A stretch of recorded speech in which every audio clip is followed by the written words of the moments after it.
Coming live every Tuesday at 7 with Steve, Cat, Ryan, Amanda, and Eric. And the voice of NEW, Vince Berry. Hitting all the topics like a clothesline flurry. Turn up your speakers and hear them out. You can listen from your car, even on your couch. They too raw, who NXT? Handing out SmackDowns, follow on IG. Plus, it's sponsored by Tag Me a Date. Go to YouTube and sub now for every update. It's all wrestling here. No safe space. Now listen in. Time to hear from some of the greats.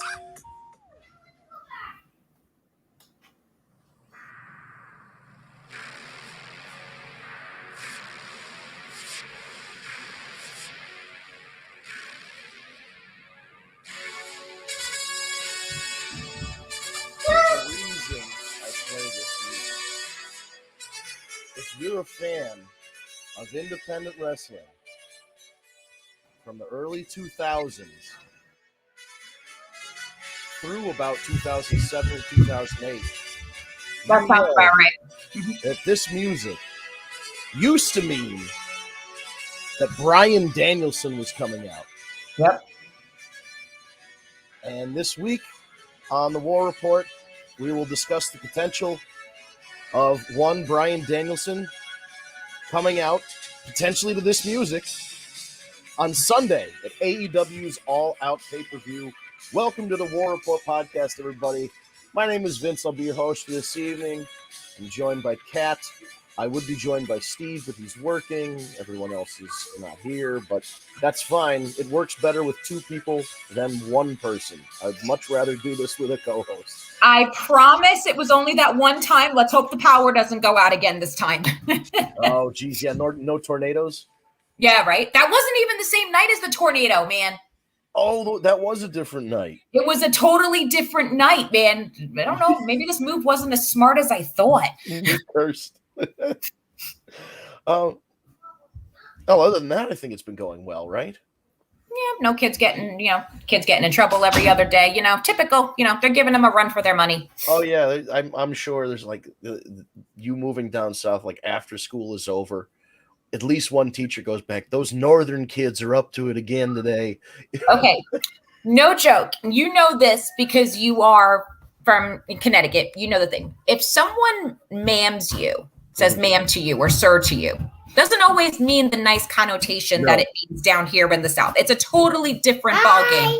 You need to go. Thank you. Totally different ballgame.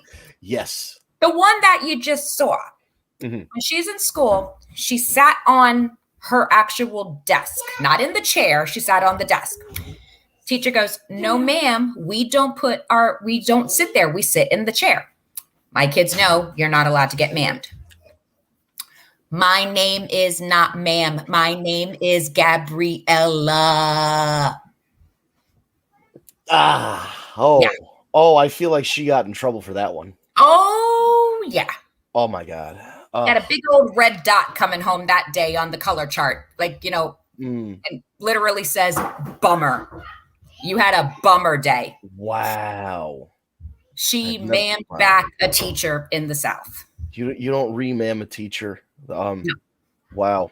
Good job. So, yeah, you guys are adjusting to the southern part of the U.S. just fine. Is it wrong that I'm proud? That is funny as hell. Yeah, because up north, yeah, ma'am, sir, everybody down south, when I go and visit down south, it's ma'am, sir. Right. That's not what we do. No, up here, if you call somebody ma'am or sir, there's a certain tone behind it. There's a tone to it. No, you're not. I'm talking down to you. Exactly. It's a whole different ballgame. Oh, and even at 5, she wasn't having any part of it. And she's fine. Your kids are wild, dude. Oh, at 5, she's wilding at 5. That's fantastic. She hears me on the phone for work. How many times though? And I'll say, no, you're not going to ma'am me. I'm sorry. Right. It's not happening. So she picked up on it. Yeah, seriously. Hi, Tara. How you doing? Hi, sweetheart. All right. So I guess we get right into it. The rumor mill is churning. Reports are coming out that the supposed scheduled debut for Bryan Danielson, the former Daniel Bryan, for AEW has been moved up. Initially, it was supposed to happen at Arthur Ashe Stadium during the Grand Slam event that was going to air on TNT as a Wednesday night Dynamite. Right. That building is sold out, Arthur Ashe. Pay-per-view is sold. I mean, these buildings are all getting sold out. It's fantastic. Yeah. But they have decided for one reason or another to push up the debut of Bryan Danielson to All Out and then perhaps build up to his first match being at Arthur Ashe Stadium in New York. Right. Which would be fantastic. CM Punk kind of blew that the other night. Just a Oh, little well, bit. yeah, I think once he opened the floodgates with that comment. Yeah. For those of you who didn't watch the interview with CM Punk, A, what's wrong with you? Yeah. B, there was a yes chant, and he was like, "Yeah, that's not my shtick." Be a little bit more patient. Yeah. Jesus Christ.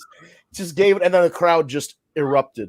And his sneakers had BD on them. He's had So one set of sneakers had AC for Adam Cole. One had BW for Bray Wyatt. Like, he's teasing all these other potential signees for AEW. And it's exciting to think about because Adam Cole's officially a free agent. If they pushed up, and this is just speculation, but could you imagine if the reason they pushed up the debut of Daniel Bryan is they go, Daniel Bryan debuts it All Out and he's going to wrestle at Arthur Ashe Stadium at Grand Slam. And then they go, guess what? At Grand Slam, Bryan Danielson's wrestling Adam Cole. And then the whole world shits itself. Like, yeah, because especially since the fact that he, went as a free agent as of midnight last night. Right. And it's not the typical, you have a 30, 60, or 90 days from this date, and then you're free. Right. Like, it wasn't that they released him from their contract and gave him notice. This is an expiration of his actual contract, which he then did not renew, which means officially he is employed by nobody. Right. Well, this is WWE NXT completely dropping the ball and forgetting about Adam Cole. Let's be honest. Well, somebody said that the nail in the coffin, even though it was pre-recorded by like 7 weeks, was the toy unboxing with Adam Cole and Johnny Gargano. Johnny Gargano, yep. Because they were doing the unboxing and they were announcing the War Games multi-pack with the War Games cage. Yeah. And Cole made some snide comments about, oh man, I can't wait to see Adam Cole in the War Games box, all those memorable War Games moments. And then it's like they announce all the other people in it, and then they're like, Keith Lee. And Adam Cole's like, he was only in one. Right. So even though it was in character, it's kind of like, yeah, that's what they think of Adam Cole.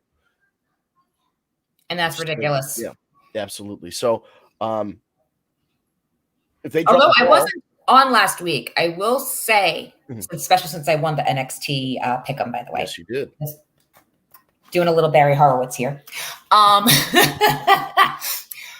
The Adam Cole Keith Riley match was insane. Yeah. Probably like freaking amazing. That was like my favorite match of the night, even though I love Samoa Joe winning against Karrion Kross. Don't get me wrong, but that match was better. Yeah, that was a better wrestled match for sure. Fantastic match. I love 2 out of 3 fall matches. I got to address somebody. Hi, Kyle. Yes, we know the website is down. I don't know if you noticed, but there was a pandemic, which meant that people couldn't get together and date and go out on dates without potentially infecting people. So the website's been down because we didn't want to do that. Yeah, and it needed to this would be an interesting date. Yeah, right. Yeah. Do you really want to see somebody wearing a mask on their date? And yeah. Sitting 6 feet Can you away. imagine how many teeth you can pretend you actually have there? Yeah, on okay, you know what? Maybe that's the play is you wear the face mask and then you're Yep. So Kyle, I appreciate. I'm not busting balls. I'm just busting balls a little bit. We're redesigning the site. It's coming back up. It's a process. I don't know if you've ever tried to design a website before. When you're getting people on board and trying to share your vision and trying to get a programmer in sync with an ideas person, in sync with an artist, and then there's a budget involved, the whole thing kind of gets gummed up. So on top of a pandemic. Where usually we would have, a little bit more leeway in terms of like, even just like personal finances. Like we can't put as much money towards the website because of what's going on with the pandemic. That's just a shoot. So once we're able to get it back up, it'll be back up, and we can start matching people again. Hopefully that's soon. But I appreciate your comment, Kyle. I didn't mean to blow up your spot there, but I'm not calling you out or saying anything nasty to you. I just wanted to let you know we are, we're on our way back. And we appreciate any and all feedback. So don't take it Oh negative. no, listen, we had this. What was her name? Sarah from Nebraska. Oh God, Lord. Somehow there was a woman that found our show years ago at this point, 3, 4, 5 years ago at this point. Easy. Yeah. And Sarah from Nebraska sent us an email back when we used to do Cat's Mailbag. And I would play the Cat's music, or Sable's music. Music. Because I know Cat didn't like that. So Cat would read the mailbag, and somebody got in our inbox and they're like, "Oh, if you let your kids watch wrestling, you're a bad parent." You're a bad parent. She called out Steve and I specifically. And this was weeks long. We kept going back and forth with her via email and on the show. We invited her on. We did. We invited her as a guest. I would have loved to have her on the show to really understand how, I understand if you have certain religious beliefs or cultural beliefs or whatever, and you don't want your kids to watch wrestling. That's fine. My parents have never been a fan of me. Well, my mother was never a fan of me watching wrestling. She never liked that I let the kids watch it or whatever. Yeah. But that's my mother's thing. The ironic thing is her mother is the one that got me into watching wrestling. But, that's your shtick. That's right. It's for, Doesn't make me a bad parent. No. So that was this whole saga. So don't worry, Kyle. We don't hold any grudges here. Except for Sarah with Nebraska. Right. Yeah. So if she ever comes back, we still got these hands for her. Right. See, look what Tara said. My parents are parents were the worst for getting me tickets to WrestleMania and actually going to WrestleMania with me. Oh, how tragic, right? My dad used to I told you the house show where Darren Drozdoff, actually, I was there with my father. Jeez. My dad used to take me to Nassau Coliseum all the time because he was actually friends with a guy that ran an auto body shop, and he used to do security for ECW with Paul Heyman. So He used to get us tickets. He would get us comps all the time. Wow. That's pretty awesome. So I would always go to house shows and everything like that. That's how I got into both ECW shows. You think I had the money to get into the Hammerstein Ballroom? No, I took comp tickets and I admitted freely. Hey, look where you can get them, man. Don't ever turn down a free ticket. I was in my 20s. Who the hell had the money to go to the Hammerstein Ballroom for that? But I was not missing, if Cena wins, we riot, Oh, yeah. That had to be a big moment to see live. That's cool. That, and then with the first one, with the shoot that Paul Heyman did on the entire WWE locker room. Yes, that was, oh, man. I was there for that. That night where he's like... but I have the only reason that JBL's the champion is because Triple H didn't want to work on Tuesday. Yep. Oh, brilliant. Brilliant. So I guess we should stop talking about Sarah from Nebraska from 8 years ago or whatever it was and start talking about something that happened recently. We've been on the air for 8 years. Almost. That's true. I've been here for 4. That's true. I want to say Ryan probably knows exactly the date, but I think it's 7 years almost. Yeah, I was gonna say I've been here for 4 years. We were doing it for a little while before you. We had Stu, our buddy. Yeah. That's when you thought my name was Carmella Fun Party. Well, at one point I thought he got Karen Jarrett to be. Yes, that's right. Oh my God, that's right. I forgot about that. I was like, oh wow, good get, Karen Jarrett. I don't know how you know Karen Jarrett, but good. That's my mother-in-law's name too. That's so funny. My mother-in-law's name is Karen Jarrett, just not 2 T's, one. Right, that's the thing. Once I saw the 1 T, I'm like, wait a minute. Yep, but the ironic thing of that, but her name wasn't Angle before that either. I promise. That would be really weird. Yeah. But just to kind of go back over the weekend. First of all, I want to thank Vinny for booking me. Yes, another Vinny, another Italian Vinny, booked me for a wrestling show on Saturday. He booked me months ago, but it ended up being a memorial show for one of our friends, Big Jim Anderson. And I would have been there anyway. I would not have missed it for the world, but I was just very, honored to be a part of it and to do something to remember Big Jim. if you've been following this podcast a while, you've been following Tag Me Did on social media, you might have seen pictures of Big Jim. He was a friend of mine, a very good friend of mine, a friend of Steve's, a friend of the show's.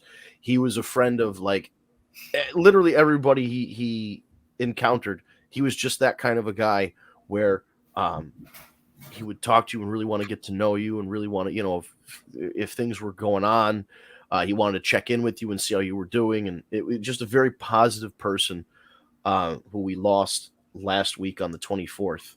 One hell of a musician too. Oh, and yeah, Two Fisted Law. He was the lead singer, and I mean, there's a back catalog of their music that's just, it's great if you like that like Black Flag style of like punk music.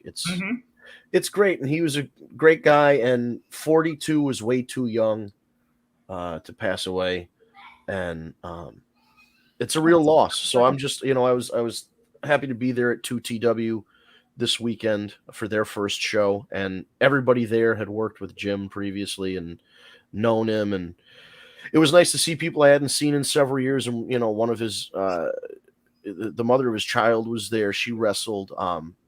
It was just wow.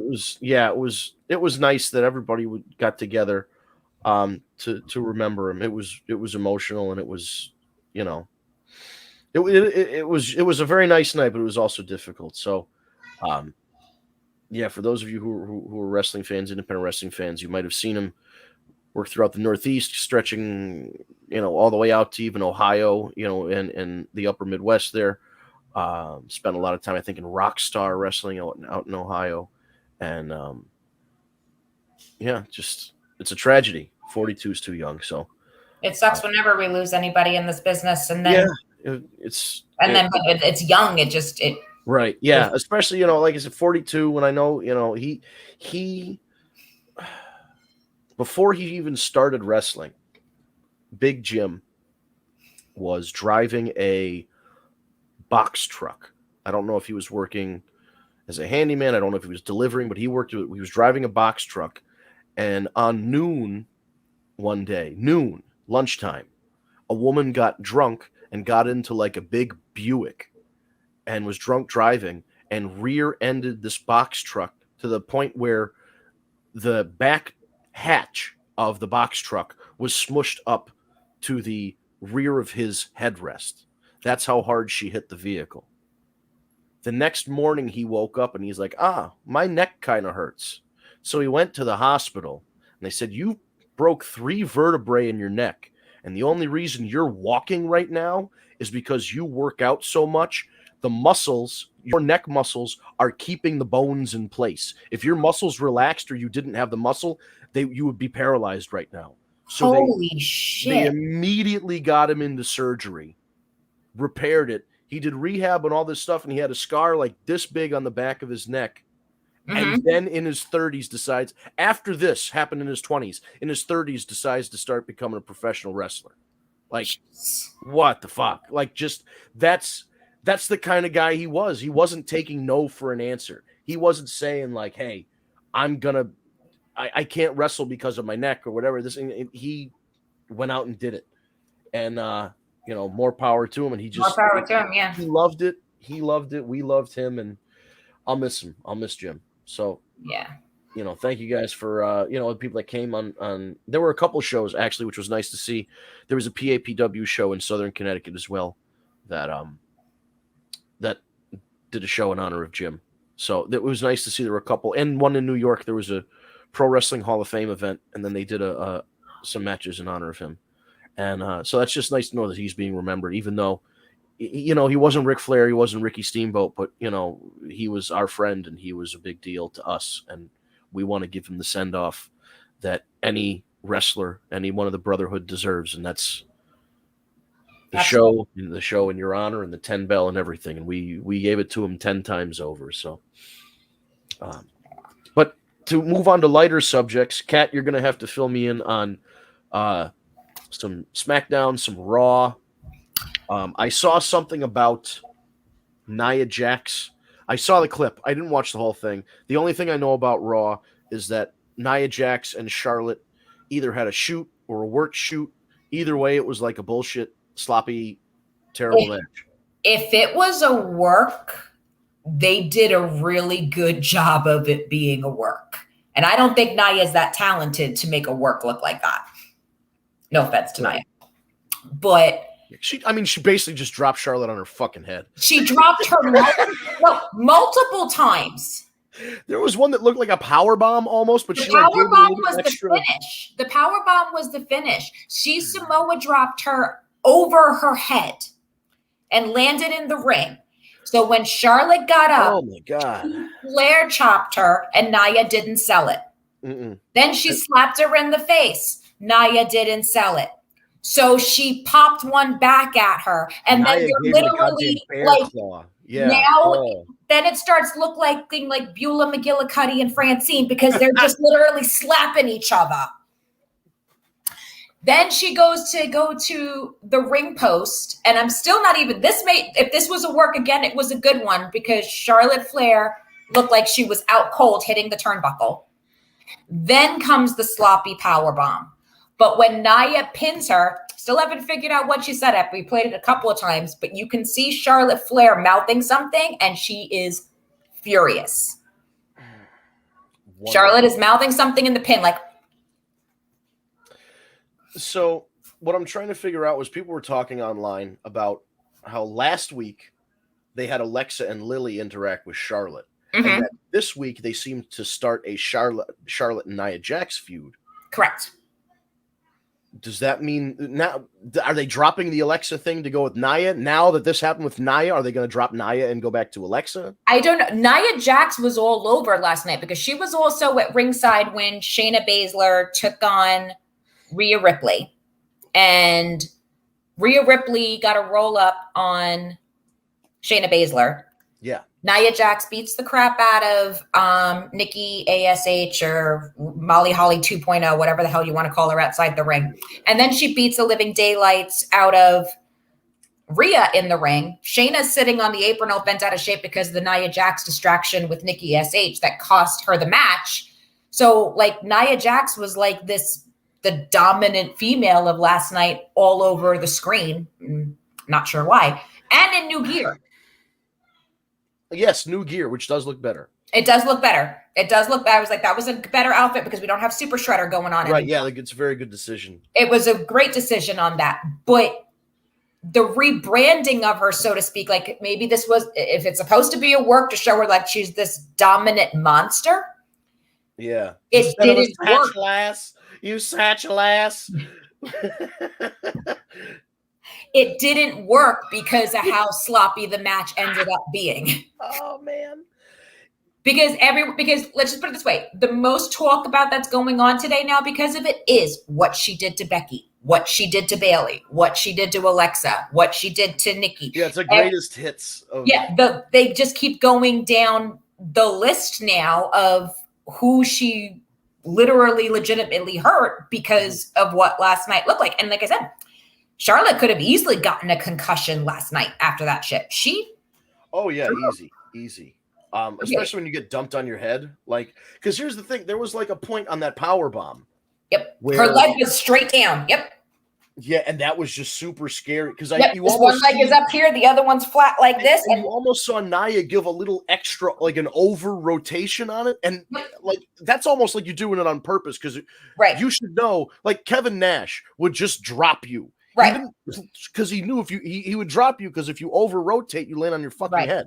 So, but even the spot before it that like caused the friction, like even in the middle of it, like Corey Grave goes, like, whoa, like what the? And he goes, what started out as a really good match between two fierce competitors has gotten extremely personal in the last couple of seconds because you could see the steam. It was like. Yeah, Charlotte is not one to hide her emotions. And then but then she just, like I said, it was like, okay, maybe this was just a botch. Okay, not great or whatever. And then when she goes to chop her and Nia just stands there and just gets up in her face, it's like, oh shit, this isn't good.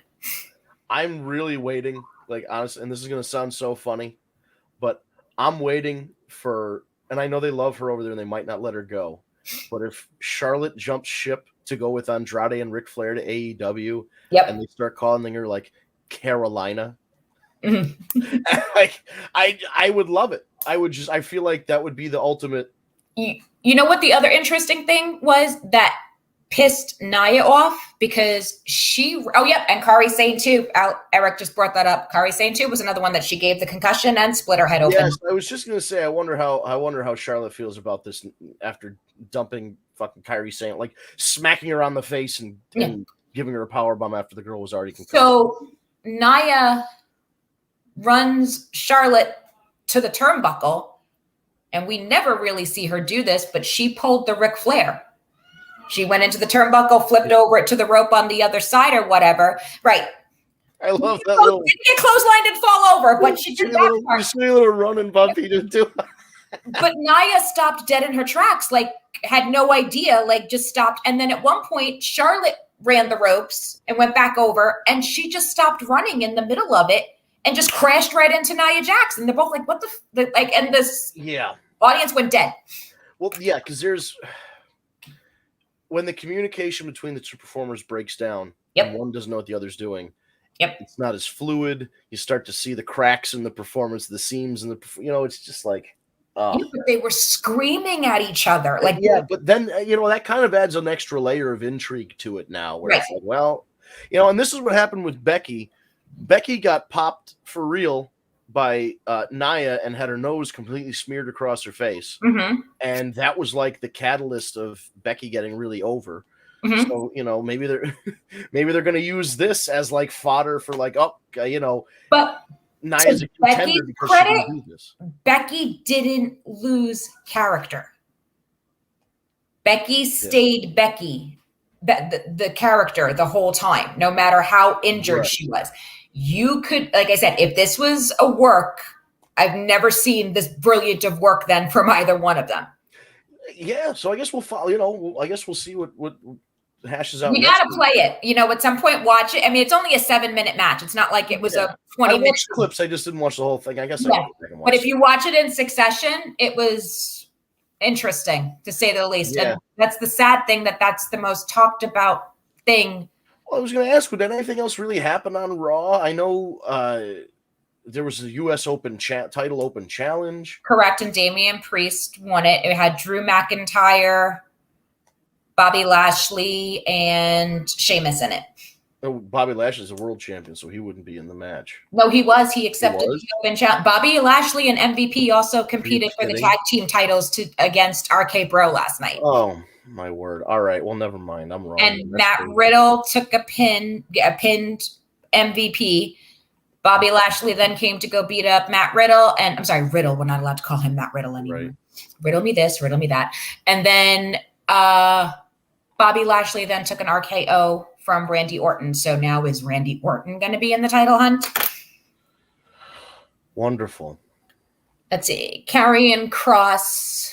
How's he doing? He made mincemeat out of Humberto Carrillo. Big shock. Oh, boy. Big shock. Are you not entertained? No Scarlett again.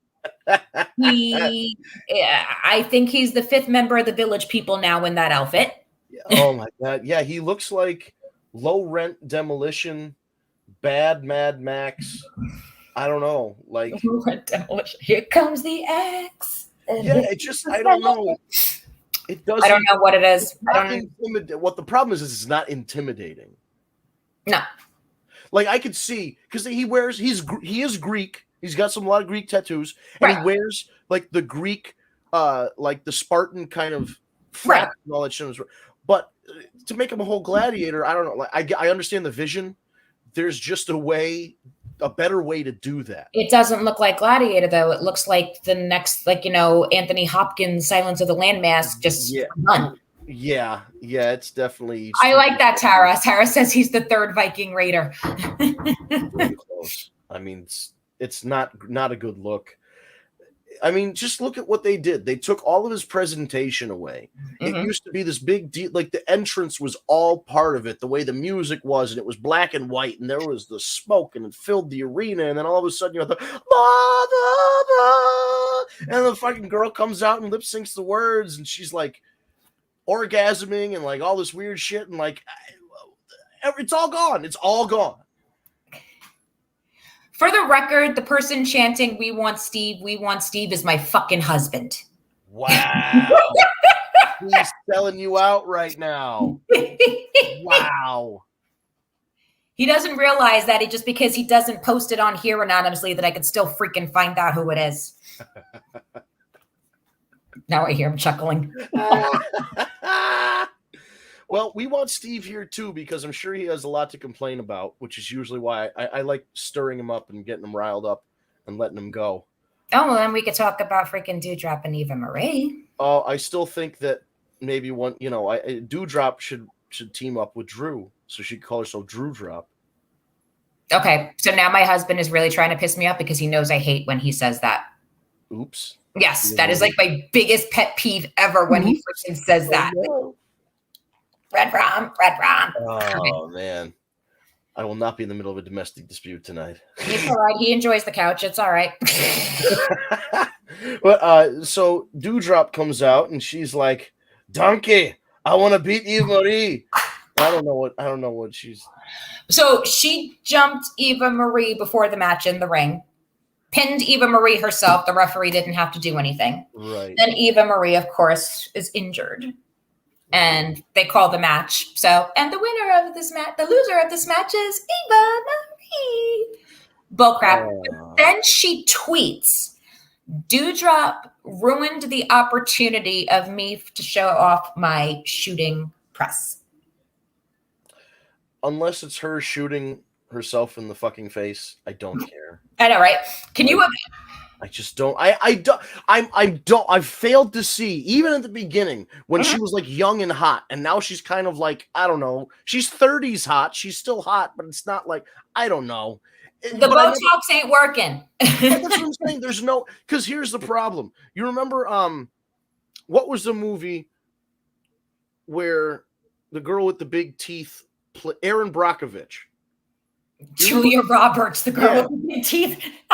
You remember Erin Brockovich? She went into a town hall meeting, and after she left, she just said, "I have to give 110 blowjobs to every man in that town hall," or whatever it was. I'm very tired. Yep. Yeah, like that's what Eva Marie would have to do in order to get over, is like blow everybody in the stadium. Like, that's the only way she's getting cheered, because Johnny Ace can get all the blowjobs he wants from her. It doesn't affect my entertainment or my enjoyment. Now I'm really waiting for my husband's comment on that about the Eva Marie and the blowjob thing. I have to see what he says about that. I mean, listen, it could be like the meet and greets, you know? That's, with a happy ending. The happiest. I don't know if I would. I don't get it. But that's what I'm saying. I just never understood the appeal, because she's pretty, but she can't talk. And she can't wrestle. You got to be able to do one of the two. You got to be able to talk and then kind of wrestle okay, or you've got to be able to really wrestle like Dean Malenko, and then it doesn't matter if you can talk. Right. So, but she's neither. She's just the only thing she's good at is staying in shape and looking good. Good for you, but that doesn't make you anything. That doesn't make you any, and especially in this injury. Like, I think even Eric brought it up in Logan Paul of the WWE. She doesn't. These Paul brothers, listen, I get it. They're winning their fights. Do you know why they're winning their fights? Because they're boxing people that are old and can't fight anymore. This is the most pro wrestling boxing bullshit ever. It's all a work, brother. If you believe any of this shit is legitimate with those Paul brothers, I got a bridge in Brooklyn to sell you. So Eva Marie is the same kind of way. She's all hype, no substance. And actually, I give those guys credit, because at least they flew to Puerto Rico and trained with some boxing coach for 6 months. Eva Marie, I can't tell you who she trained with. Supposedly she trained with friggin' Spanky, Brian Kendrick. But, bullshit. Yeah, but that's what I'm saying. Like, if she worked for Brian Kendrick would have. That was one episode of Total Divas that, like, Brian Kendrick worked with her, and even he said, like, okay, we need to do a lot of work. I have a hard time believing that if she did, she didn't learn anything. And then she still shouldn't be in this business, because there's no way that Brian Kendrick is putting his seal of approval on that. Yeah, no, I don't think so. And I think, even though there's a performance center, she's a lost cause. She hasn't picked it up in the last, 10 years? 10 years, yeah. I was going to say, at least the Paul brothers, I mean, I'm not a big, huge fan of them. My kids are with certain things, but at least they're expanding their market. Yeah. And actually, like, almost like the Bad Bunny thing. They tried to learn and get in there and actually do something. And if you can capitalize on that to further your career, right, more power to you. But she hasn't been able to figure that last part out. I mean, if you look at it, like if you even go to her Wikipedia or whatever, it says she's an American actress and a professional wrestler. I could not tell you one film she's been in. But if you mention Logan Paul or whatever, I can tell you I know something about them. Right. Yeah, I knew who Bad Bunny was before the Booker T song. Yeah. But yeah, it's one of those things where you would almost feel like she should be somebody like that is trying, that they should capitalize off of hype. Right. But nothing to capitalize on. Like, at least these guys like look pretty good. Right. This last fight, I knew Tyron Woodley wasn't going to go. He was not he's not known for knocking guys out. Right. He was an MMA fighter. This guy's been doing, but I mean, the kid went in there. He went the whole distance. There's no question. He had the wind to do it. So whatever, more power to him. He's trying, and like he's marketing. He's doing better than He's doing. Yeah. And your husband's back on the board. There we go. Eva takes it deep. I was going to say there are probably some films that she starred in that might be on something that ends in hub, but I'm not quite sure. I don't know that for sure. Justin, I give you permission. You can go research that as long as the kids aren't near your phone. Wow. Just to confirm it. That's funny as hell. Yeah, please check back and let us know if even. Well, I had to make. He saw the Ricochet stuff, so I. Yeah, well, I mean, did he ever see the what's his face? The big bald guy, ogre. They fired him. Huh? He looked like an ogre. The big bald guy from NXT. He did a gay porno. I have no idea who you're talking about. His name was Dylan something, but he went by some stupid name that they gave him in NXT. Somebody help me out here. I'm floundering. But I swear to God, this guy, remember, he was a big giant, like he was a big guy. He was in that New Orleans NXT ladder match that was really good. But like, oh, I know who you're talking about. Hairy, but he was bald, and he was like eloquent, but he was a monster. Like that was the whole thing. It was like, oh, I'm well spoken, but I'm a monster. Yeah, hang on. I know who you're talking about because I just pulled the match up. Hang on. Oh my God, because that had Lars Sullivan. Yeah. Lars Sullivan was in a gay porno. Have fun, ladies and gentlemen. Ugh. The funniest part is, he's wearing an A&W root beer shirt. Oh, God. So somebody took a screenshot, a clean, a non-nude screenshot, and said Lars Sullivan to AEW because he was wearing the shirt. Oh, no. But it's like him younger with hair. I did make Justin watch, though, because I had it up or whatever, because I think it was you guys that sent to me. He did see yes. it. I absolutely sent you the picture or a video of Ricochet's butthole. Yeah, and he saw the page Brad Maddox, Xavier Woods one, too. Oh, that was something else. Yeah. Holy mother. Yeah, and he's like, what are you watching? I said, I don't think you want to know. He goes, no, let me see. And they, holy shit. And then the worst part is they brought it up during, the Usos brought it up during that rap battle. Yep. Speaking of Usos, the third Uso brother, Joseph Fatu, has been signed to NXT or a Performance Center contract, along with the younger brother of Gable Steveson, Bull Buchanan's son. Like, really? We're digging that deep that Bull Buchanan's son is wrestling now? I mean, Jesus Christ. Again, see, this is my problem. I understand you want to take in new talent. It's all second generation. It's all second generation. And you just let go some really great talent. Yeah. Great. Well, they let Adam Cole walk away. The guy is soon to be a Hall of Fame wrestler. Absolutely. They let Bobby Fish, I try to think, Reed, everybody. It's just like, it's ridiculous. Did you really look this shit up, Justin? Inconceivable.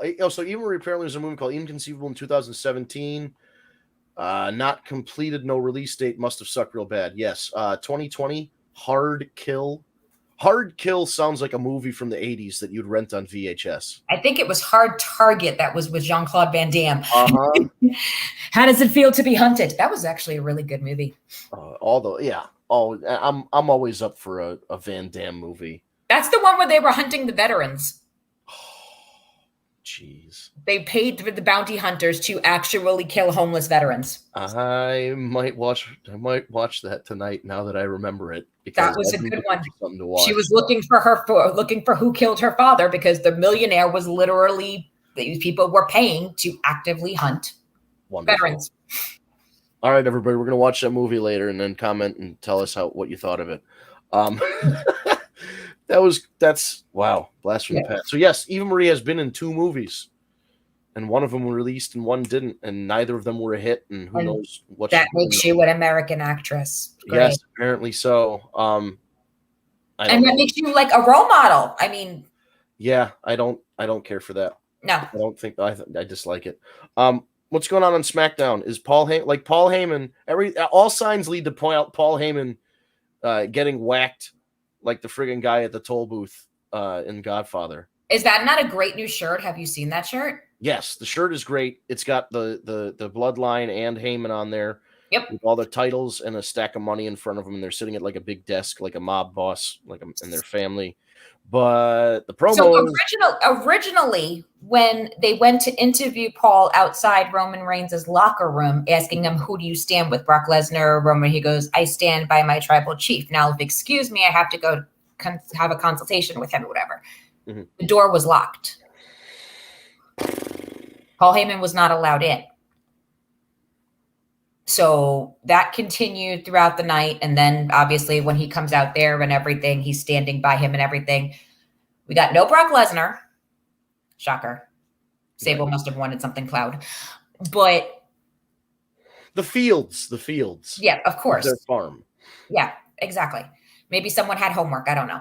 But could you imagine Brock? Can you imagine Brock? Has he once helped his son do math homework where he didn't just rip the fucking book in half? He's like, numbers are too hard, and he just rips the textbook in half. Daddy, what's 2 + 2? Ask Paul Heyman. That's what I do. He tells me the numbers are big.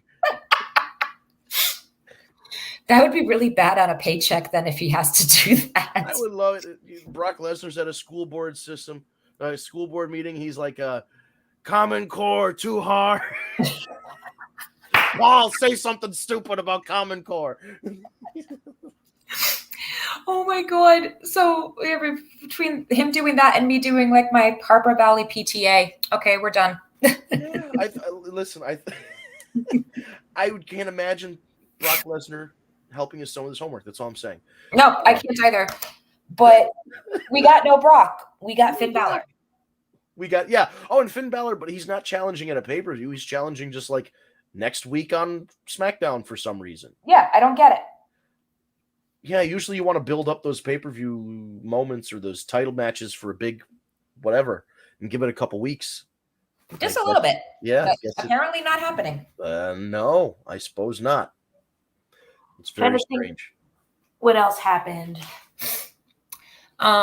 Seth wants to be congratulated Edge and thanks Edge for making him realize how diabolical he needs to be now to contend for the title, because now he wants the Universal Championship.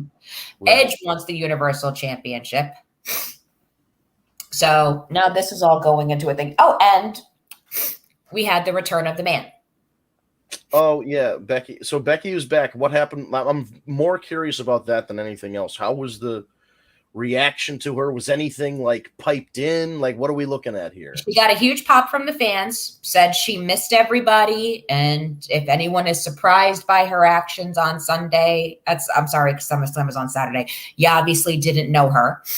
Because she'll do anything to win this back. And if you thought she was this dangerous back then, you have no idea how dangerous she is now, especially now that she's a mother. So she did bring that into it. Trying to think what else would happen. Zelina Vega came out, Bianca came out, Carmella came out, Liv Morgan came out, all wrestled to be who will be her number 1 contender. And it was an elimination match. Shocker. Last one standing was Bianca Belair. But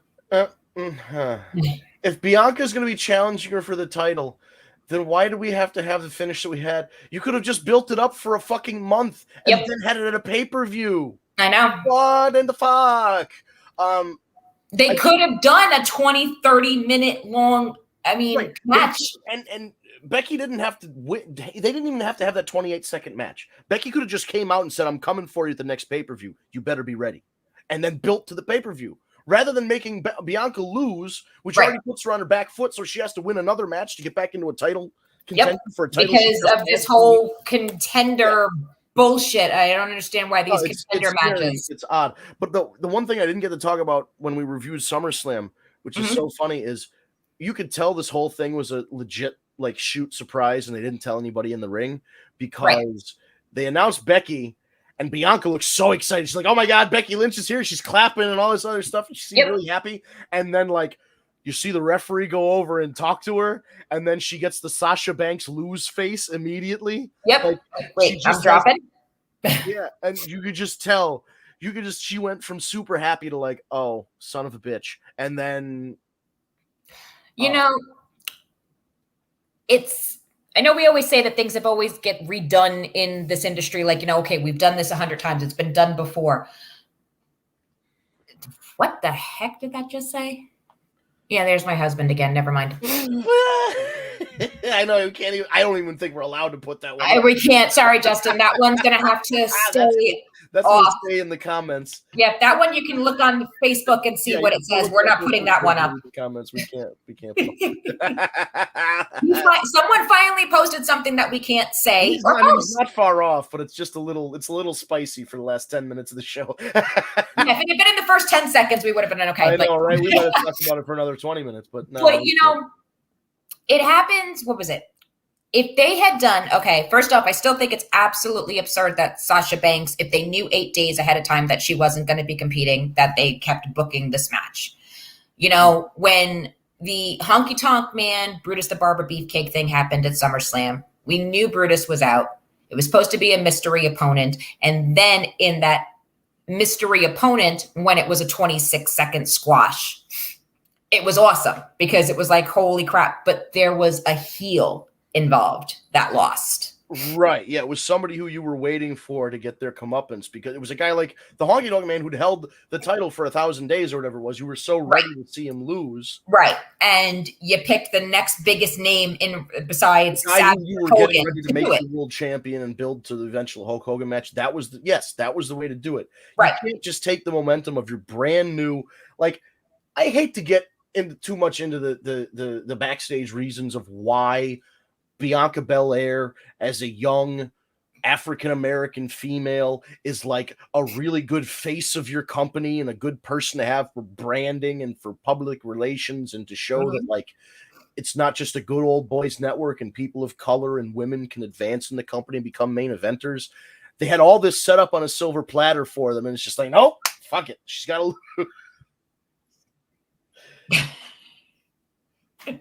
It's just all this positive stuff that you can do. Even if she had to lose, there's a way to make her lose that doesn't make her look like a friggin' gobshite. Like I said, they could have done a 20-minute match and Becky got, because as soon as we heard her music and we realized that was happening, we all went to the pick'em and we all switched from Bianca to Becky winning. And we were all excited as all hell about that match. Yes, this is going to be great. We're going to get to see Bianca and Becky.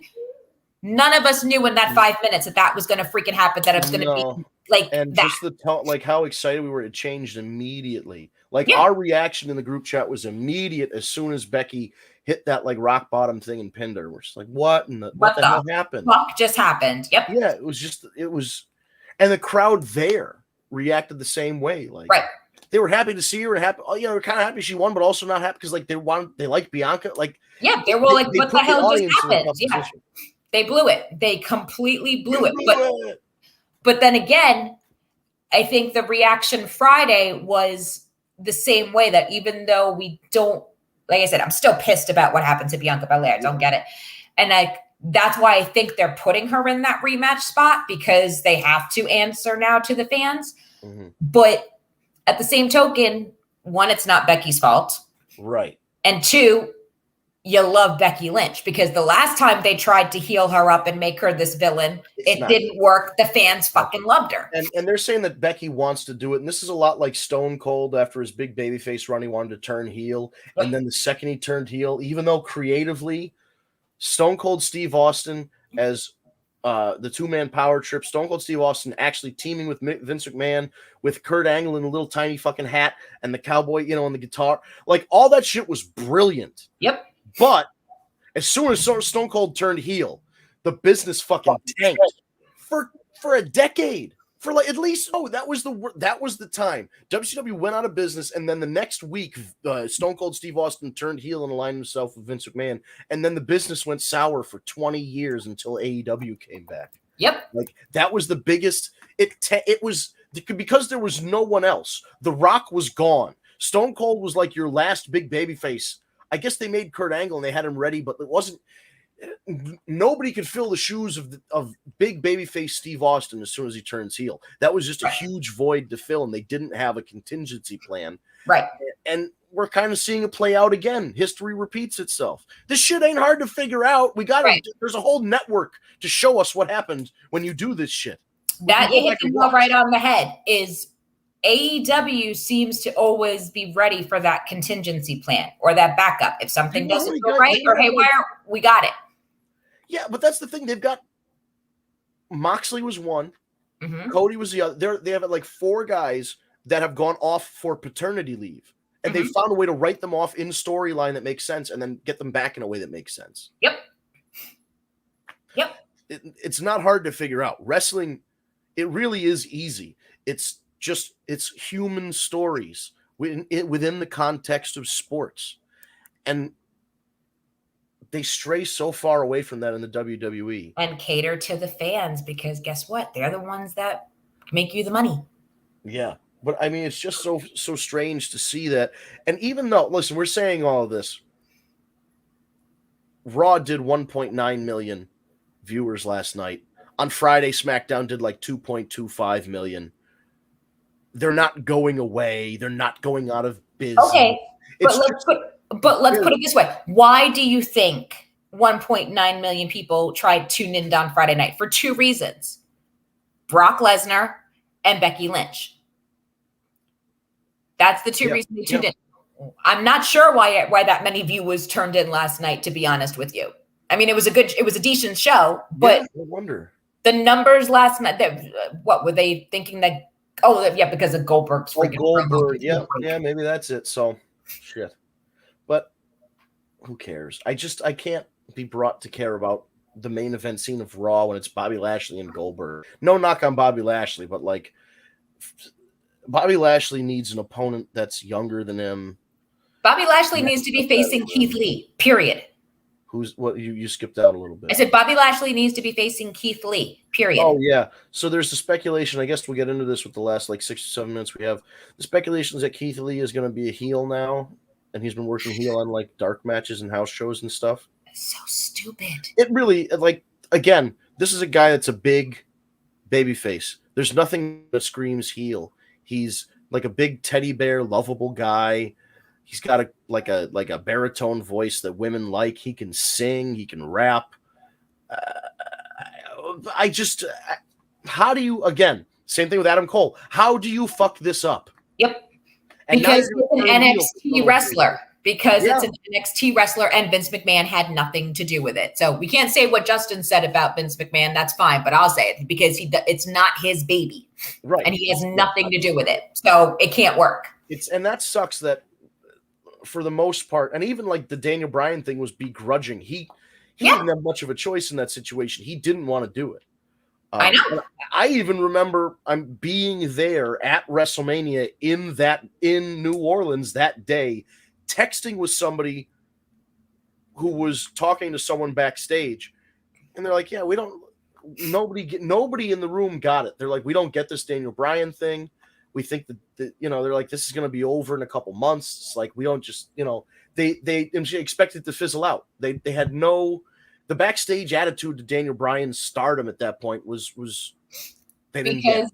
Vince McMahon still believes, and everyone around him still believes that in order to be successful in this business and to have that everything, you have to have like the Hulk Hogan. Right. But they care more now about the wrestling. Yes, people now care more about the character. And the character is important. It's still of course. Of course it is, but fans have gotten to the point where the flash of a character like an Ultimate Warrior wouldn't work. It didn't work back then. Right. It definitely wouldn't work now. Yeah. Which is why Goldberg doesn't work now. It worked back then because you had Goldberg, who was at the time a fairly young retired football player with legitimate credentials, who'd go out there and hit a football tackle. Mm-hmm. And then beat the shit out of you. That was how he worked. That doesn't work anymore. Right. That kind, where people do, the people that are watching wrestling now want the matches that are like, exciting move, new moves, different style, CM Punk hit the nail right on the head when he said, I left professional wrestling on this date. And then this date I came back to professional wrestling. I'm not it's sports entertainment versus professional wrestling. And he also hit the nail on the head by saying, if I was a teenager, Darby Allin would be my favorite wrestler. And definitely, if I was a teenager, like I already like Darby Allin. I'm not a teenager. I love Darby Allin. If I was a teenager, he'd be like my all-time favorite wrestler. Yeah. Because of the look and the skateboard and the whole deal. And he comes out and he just fucking kills himself. Like, he just throws himself at people. But there you go again. It's a gimmick, but it's a relatable gimmick. Yeah. These high school kids are doing this stuff, maybe not the face paint stuff, like a Jeff Hardy makeup, but well, maybe some do. Oh, no, you've seen TikTok. These kids are crazy with their makeup and their nails and shit now. I don't have to go to TikTok. I just got to go look in my kid's bathroom. I don't even have to go to TikTok. I have James Charles palettes and. Oh, you have James Charles palettes. Wow. I don't. My kids do. No, I know, but still, that's so funny. Hell no, I don't have that shit. You're lucky I know how to freaking pluck my eyebrows. But yeah, you're right. It's relatable to a modern teenager. It's the same. It's the Jeff Hardy thing. Yeah. It's the CM Punk kind of draw. This underground grungy kind of kid who's an underdog. Yep. It's great. Yeah, and but it would never fly in WWE because it's like when they try to do Aleister Black and then Michael Cole says he's moody. It's like, oh no. No, he's goth. It's okay. Could you imagine every time Darby Allin would come out to some generic like goth rock song and Michael Cole goes, it's spooky time. And he comes out with like Svengoolie face paint and popping out of a cardboard coffin. Like they would just fucking ruin it. Yeah, but it even said that someone said, who was it? Michael Cole even critiqued, I think, Pat McAfee, what he called the bloodbath or whatever, because he didn't know what to call it. Yeah. But I was like, what because they're not allowed to call it a bloodbath. I know, but WCW tried to get away with that too. The red viscous liquid. What do you think? I mean, come on. It's a bloodbath. Let's just call it what it is. I still feel bad for Gangrel with that whole thing, though. Gangrel got friggin' snuffed. I mean, at least he got paid. But Gangrel got snubbed for a spot on AEW.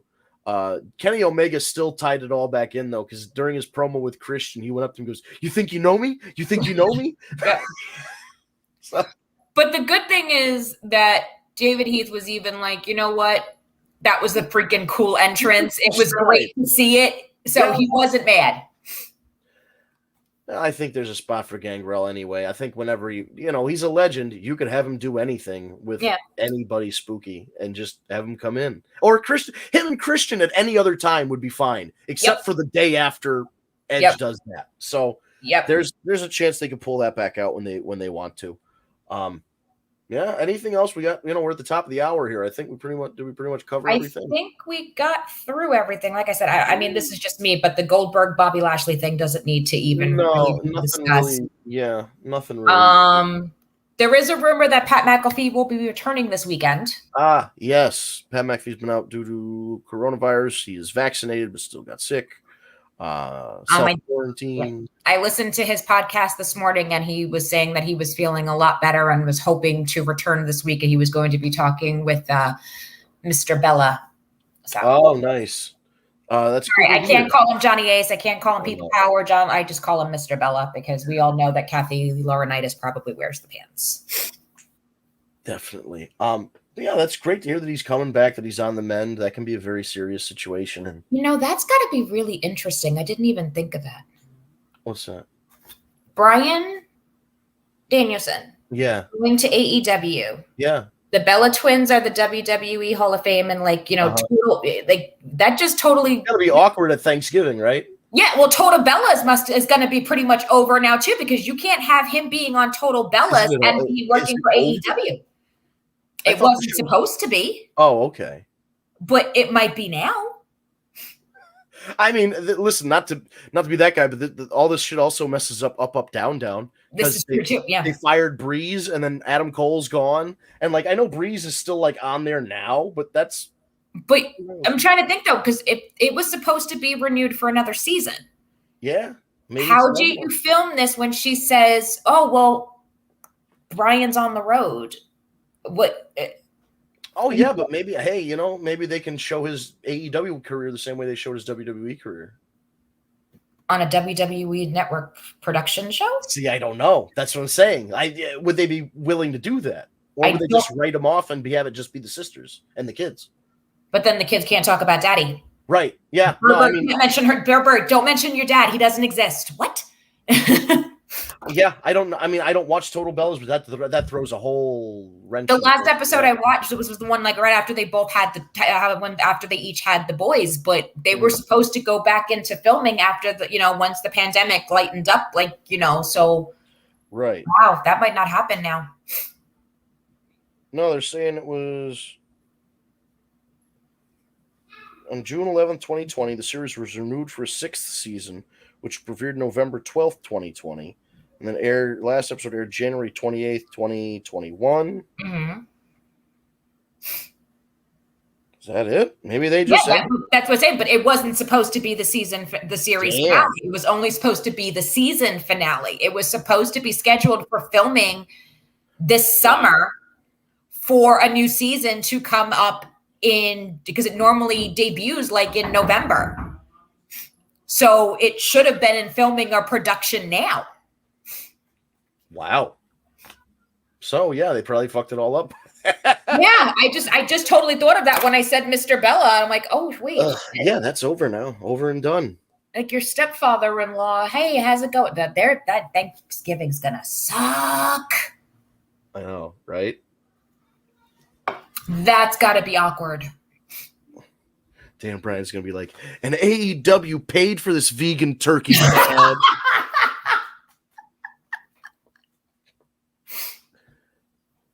He built AEW, helped me afford the yurt that I built in my backyard. They just bought the new houses too. Yeah, I'm trying to go through the same. Only my house will not be as nice as a millionaire's house, but I'm in the process of trying to buy a house. We should wrap up. Crazy. Yeah. The hour. All right, guys. We spent 5 minutes talking about the Bellas. That's more time. I know. That's more mental power than I've ever given talking about the Bellas at any other point in my life. It was because of Bryan Danielson. It had nothing to do with the twins. It's okay. Exactly. Well, it's all about Bryan Danielson coming out all out. Speaking of, I feel like I don't know if anything special is gonna obviously something special is happening with CM Punk wrestling, but in terms of Kenny Omega, I don't think is losing to Christian. The Young Bucks might lose the tag titles to the Lucha Brothers. I don't see Miro losing to Eddie Kingston. No it's way. going to be a great.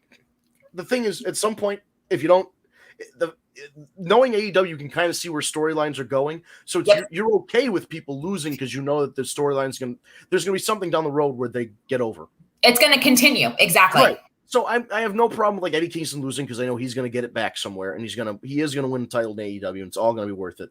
So it's still, I want to see those two have a match. I don't care if Eddie Kingston loses at this point because I think that Miro against Eddie Kingston is going to be hard hitting. So while I don't think there are a lot of mystery matches where you're like, oh, what's going to happen here?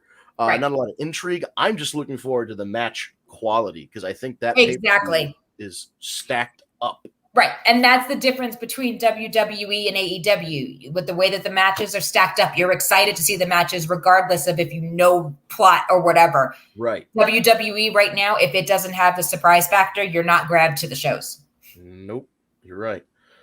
And on that note, we will take off for this week. Thanks for staying a little bit longer with us, an extra 5 minutes. If you are enjoying the show, please tell your friends, share the War Report with them. Follow us on social media at Tag Me a Date. That's Tag Me a Date with no spaces. We're all over social media, Instagram, Facebook, Twitter, Periscope, etc., all at Tag Me a Date. Twitch.tv/War Report for the Twitch stream. Podcast, if you prefer the audio version, you can subscribe on your favorite podcast app of choice, such as SoundCloud, Spotify, Stitcher, Apple Podcasts, or Google Play Podcasts. Look for the War Report or look for Tag Me a Date. Either way, you'll find us. Hit the button, and about an hour after the show ends on a Tuesday evening, the podcast audio will show up on your app. Not completed, no release date. You can take it with you. That was me. That was you? Okay. That was me from something else from earlier. What the hell was that? That was me talking about Eva Marie's movie. I don't know where the hell that came from. But anyway, podcasts, it'll be there for you to take with you on, whatever you want to listen to your podcasts. Or if you want to look at our archive of shows on YouTube, go to youtube.com, type in Tag Me a Date. You'll find our channel. You can subscribe and hit the bell to know when we upload a video or go live. We do go live on multiple platforms: Periscope, Twitch, Facebook, YouTube, etc. Tuesday evening, 6 p.m. on Eastern Time. We are soon to be entering a daylight savings period within the next month or so, right? A couple months, whatever it is. We'll let you know when that changes, if there's anybody living internationally. Otherwise, you know when 6 p.m. Eastern Time is. You can just tune in. And please let your friends know. Expand our community here. We want to get as many ears on us and as many eyes on us as possible. So if you know somebody that likes pro wrestling and they're looking for a new podcast to listen to, even if they're not looking for a new podcast to listen to, let them know, hey, this is my wrestling podcast of choice. Tell them about the War Report. With that being said, we'll see you guys next week. Thank you so much for tuning in this evening, and we will see you 6 p.m. Eastern Time on next Tuesday. Again, thank you for watching, and I hope you have a nice rest of your week.